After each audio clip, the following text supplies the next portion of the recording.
Hi, എല്ലാവർക്കും നമസ്കാരം. ഞാൻ രതീഷ് KC, ബ്ലോഗർ. നിങ്ങൾ എത്ര പേരുടെ യൂട്യൂബ് ചാനൽ കണ്ടിട്ടുണ്ടാവുമെന്ന് എനിക്കറിയാം. കാണുന്നവർ ആ ബെല്ലൈക്കൺ ഒന്ന് എനേബിൾ ചെയ്ത് വെക്കുക, അതുപോലെ തന്നെ സബ്സ്ക്രൈബ് ചെയ്യുക. ഞാൻ ചെയ്യുന്ന വീഡിയോകൾ എല്ലാവർക്കും അനുയോജ്യമായ രീതിയിലാണ് എന്നും വീഡിയോകൾ ചെയ്തിട്ടുള്ളത്. ഇന്നും അതുപോലുള്ള ഒരു വീഡിയോ ആയിട്ടാണ് നിങ്ങളുടെ മുന്നിൽ എത്തിയിരിക്കുന്നത്. തീർച്ചയായിട്ടും നിങ്ങൾ സപ്പോർട്ട് ചെയ്തെങ്കിൽ മാത്രം നിങ്ങൾക്ക് വേണ്ടി സംസാരിക്കാൻ വീണ്ടും രതീഷ് എത്തുന്നതായിരിക്കും. അപ്പോൾ ഇന്ന് നമ്മൾ എടുത്തിരിക്കുന്ന സബ്ജക്റ്റ് കേരളത്തിലെ, അതായത് BMS അധികാരത്തിൽ, KSRTC അധികാരത്തിൽ വന്നതിന് ശേഷം ഒരു നല്ലൊരു തീരുമാനം കേരള സർക്കാർ എടുത്തിരിക്കുന്നു. പറയാതിരിക്കാൻ പറ്റത്തില്ല കേട്ടോ. എന്തൊരു ഇതാന്ന് ഓർത്തോണം. KSRTC സ്റ്റാൻഡുകളിൽ കൂടി ഇനി ഔട്ട്ലെറ്റുകൾ തുറക്കാൻ പോകുന്നു. എത്ര പേര് അറിഞ്ഞു കാണും, എത്ര പേര് ചെയ്തിട്ടുണ്ട്, ഇതിനെക്കുറിച്ച് ഷെയർ ചെയ്തിട്ടുണ്ട് എന്നൊന്നും എനിക്കറിയില്ല. ഞാൻ കണ്ട ഒരു വാർത്ത, നമ്മൾ അതിനുവേണ്ടി ഒരു സംവാദം നടത്താൻ വേണ്ടിയാണ് ഇന്ന് ഈ വീഡിയോയിൽ വന്നിരിക്കുന്നത്.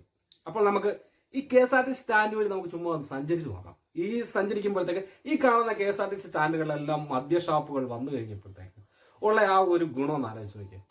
അപ്പൊ ഞാൻ എടുത്തു പറയാനുള്ള കാര്യം എന്ന് പറഞ്ഞാൽ, ഇപ്പം 2 വർഷമായിട്ട് കൊറോണ വന്ന് ഇപ്പൊ കേരളം മൊത്തം അംഗൻവാടികൾ അടച്ചിട്ടിരിക്കുകയാണ്. ശരിയല്ലേ? നമ്മൾ കണ്ടോണ്ടിരിക്കുക. അപ്പൊ ഈ അടച്ചിട്ടിരിക്കുന്ന അംഗൻവാടികളിലെല്ലാം നമുക്ക് ഇതുപോലെ ചെറിയ പരിപാടി പ്ലാൻ ചെയ്താലോ? എങ്ങനെ? ഗുഡ് ആയിരിക്കത്തില്ലേ? അടിപൊളിയായിരിക്കത്തില്ലേ? അല്ല, വേണ്ട. നമുക്കിത് സ്കൂളുകളുണ്ടല്ലോ, സ്കൂളുകൾ കേന്ദ്രീകരിച്ച് എല്ലാ സ്കൂളുകളും അടഞ്ഞു കിടക്കുക അല്ലേ?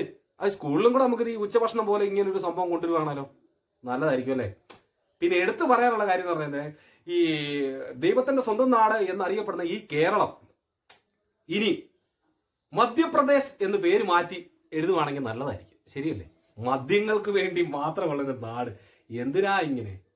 ജനങ്ങൾക്ക് നല്ലത് ചെയ്യാനായിട്ട് ജനങ്ങളാൽ വോട്ട് ചെയ്ത് ജയിപ്പിച്ചു വിട്ട ആൾക്കാരുടെ ആ ഒരു ഇത് ഓടിപ്പോ സുഷ്കാന്തിയാ, സമ്മതിക്കാതിരിക്കാൻ പറ്റത്തില്ല. അവിടെ കൈയടിക്കണം. ഇപ്പോൾ ഇവിടെ വേണ്ടത് ജനങ്ങൾക്ക് വേണ്ട കാര്യങ്ങളൊന്നുമല്ല ചെയ്യുന്നത്, ആണോ? ഈ മദ്യം ഇല്ലാതെ 1 മാസം 2 മാസക്കാലം ആൾക്കാർ ജീവിക്കാൻ പറ്റുന്നുള്ള അവിടെ കാണിച്ചു കൊടുത്തത്. എന്നാൽ പിന്നെ ഒരു കാര്യം ചെയ്യും, ഈ മദ്യം ഇങ്ങനെ തുറന്നു കൊടുക്കാനാണെങ്കിൽ AK ആന്റണി നമുക്ക് ഇവിടെ നിന്ന് എടുത്തു കളഞ്ഞൊരു സംഭവം ഉണ്ടല്ലോ, ഏതാ മദ്യം. അതായത് നമ്മൾ സ്വയം തൊഴിൽ കുടിൽ വ്യവസായം ചെയ്തുകൊണ്ടല്ലേ ചാരായം പാറ്റുന്നത്. നിങ്ങളെന്നാ പിന്നെ അതിനും കൂടെ ഒരു അനുമതി കൊടുക്കും, ചാരായം പാറ്റാനുള്ള ഇത് കൊടുക്കുക, അവരും ജീവിക്കട്ടെ. ഇത് കുടിൽ വ്യവസായം പോലെ തന്നെ അവരും ഇതാകട്ടെ. എന്തിനാ ഈ വിഷം മേടിച്ചിങ്ങനെ കഴിക്കുന്നത്? അതല്ല ചെയ്യണ്ടേ? കഴിക്കുന്നവർക്ക് വേണ്ടിയാണ് ഞാൻ സംസാരിക്കുന്നത്. ഓക്കെ, ശരി, ഓക്കെ. കഴിക്കുന്നവർക്ക് വേണ്ടി വീഡിയോ ചെയ്തിട്ടുണ്ട്.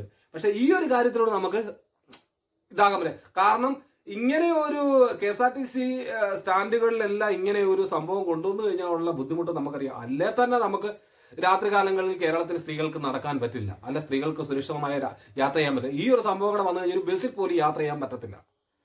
ശരിയല്ലേ?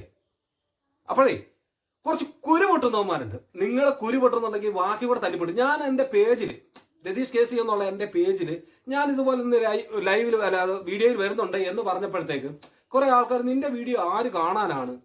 നിനക്ക് എന്നെ ഏകദേശം എൻ്റെ പേജിൽ ഒരു 10,000 അടുത്ത് ഫോളോവേഴ്സ് ഉണ്ട്. അതുപോലെ തന്നെ എൻ്റെ ഫേസ്ബുക്ക് പേജിൽ 17,000 അടുത്ത് ഫോളോവേഴ്സ് ഉണ്ട്.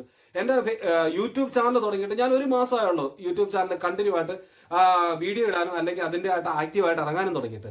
ഈ 1 മാസത്തിനിടയ്ക്ക് എന്നെ സബ്സ്ക്രൈബ് ചെയ്ത ഏതാണ്ട് 5,500 നമ്മുടെ സഹോദരങ്ങളുണ്ട്. അവർക്ക് എല്ലാവർക്കും ഒരിക്കൽ കൂടി നന്ദി രേഖപ്പെടുത്തിക്കൊള്ളു. ചെയ്യാൻ പറ്റുന്നൊരു സപ്പോർട്ട് ചെയ്യുക, ഇല്ലാന്നുള്ളൊരു കുരു പൊട്ടിക്കുക. നമസ്തേ.